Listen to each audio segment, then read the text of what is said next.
vidéo. J'espère que vous allez tous et toutes très bien. Alors aujourd'hui, je vais vous expliquer comment éviter la démotivation budgétaire. Je vais donc vous donner 5 astuces pour pouvoir garder le cap et surtout garder la motivation. Vivre avec un budget limité, ça peut paraître aussi difficile que de suivre un régime. C'est vrai que ça peut paraître même parfois frustrant. Au début, comme dans toute nouvelle chose, vous allez vous sentir donc plein d'énergie. L'inspiration seulement suffit pour vous faire avancer vers votre objectif. En cours de route, vous allez voir que vous allez avoir certaines distractions qui vont donc commencer à apparaître et je vous rassure, c'est tout à fait normal. Au fil des mois, ça peut à un moment donné devenir difficile et épuisant de rester concentré sur son budget. Alors je sais que pour certains d'entre vous, c'est vraiment tout nouveau. Je sais que pour d'autres, ça fait déjà plusieurs mois. Et donc je pense que certains peuvent commencer à sentir la démotivation arriver tout doucement. Moi personnellement, cette démotivation, je l'ai subie à plusieurs reprises. Évidemment, la démotivation budgétaire, ça peut rendre vraiment difficile la mise en place de son budget et ça peut commencer à vraiment devenir un fardeau. Heureusement, cette démotivation est vraiment temporaire et il existe de nombreuses méthodes pour justement pouvoir remonter la pente très vite. Mon premier conseil, c'est de garder à l'esprit vos objectifs financiers.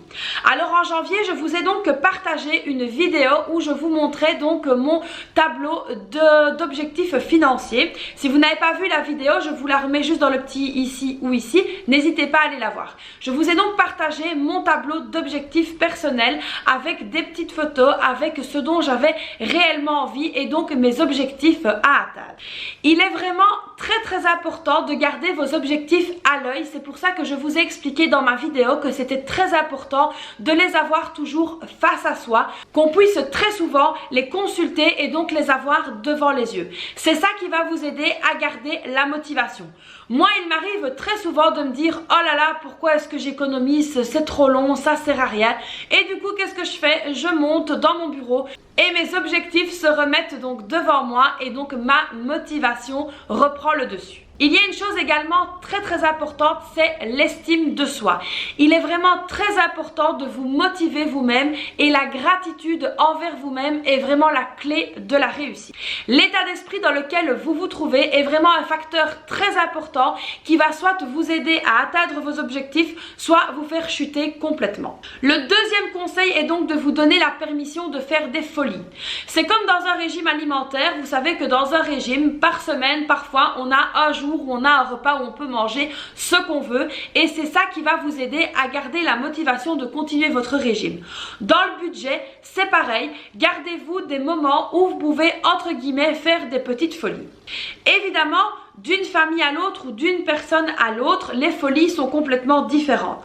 Par exemple, si dans votre cas, vous avez complètement éliminé les restaurants, dites-vous que tiens, une fois par mois, vous avez le droit de vous faire un restaurant.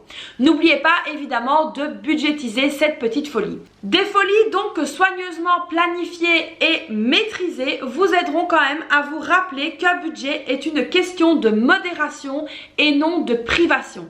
C'est vraiment important de faire la distinction entre la privation et la modération. Pour éviter que les folies ne se transforment vraiment en coupures budgétaires, essayez de les considérer plutôt comme des récompenses. Si par exemple vous savez que Action est vraiment le magasin tentation pour vous, prenez un petit budget spécial Action. Ça va vous réconforter mais ça va aussi vous motiver à garder le cap pour les semaines et les mois à venir. Mon troisième conseil est de modifier votre système budgétaire.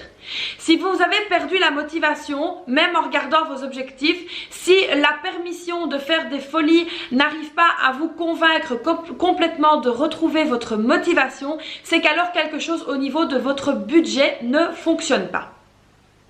Lors de mon parcours dans la budgétisation, j'ai changé donc plusieurs fois de modèle de budget, j'ai changé de support, j'ai changé de plein de choses jusqu'à ce que je découvre la méthode de budget à zéro qui me convient maintenant complètement depuis plusieurs années. N'hésitez pas à changer de support, à changer de méthode si vraiment vous voyez que vous n'arrivez plus à atteindre votre motivation première. La méthode de budget à zéro, c'est vraiment très simple. Ce sont les revenus moins les dépenses doivent être égales à zéro. C'est vraiment un calcul tout simple à faire. Si vous n'avez pas vu cette vidéo concernant justement le budget à base de zéro, je vous la remets dans le petit juste ici au-dessus. N'hésitez pas à aller la voir. En d'autres termes, chaque euro de votre budget a une destination bien précise.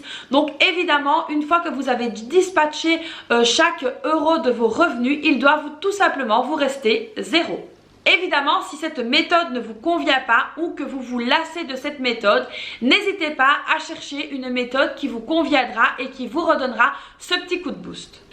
Quel que soit le système que vous essayez pour gérer votre budget, moi je vous conseille personnellement de la tester pendant plusieurs mois pour voir si elle vous convient réellement ou non.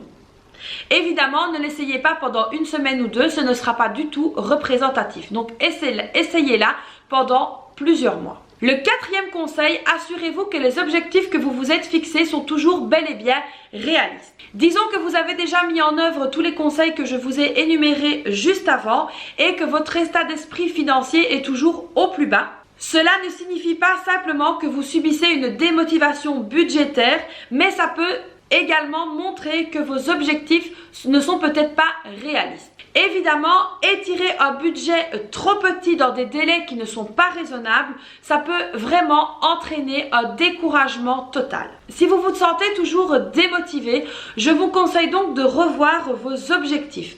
Peut-être que de vous concentrer sur un objectif à la fois peut vous rendre cette motivation.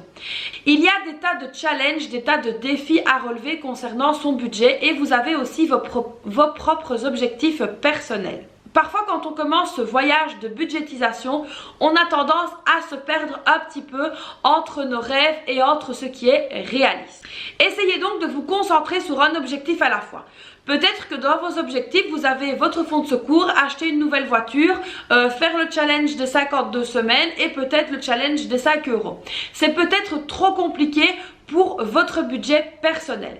Essayez dans un premier temps de vous refocaliser sur un seul de ces défis. Ça vous aidera à retrouver la motivation quand vous verrez que vous arrivez donc à atteindre cet objectif. Si vous souhaitez néanmoins épargner pour tout en même temps, assurez-vous donc que les délais pour les objectifs que vous vous êtes fixés soient des délais raisonnables. Il faut également toujours tenir compte des dépenses imprévues en cours de route.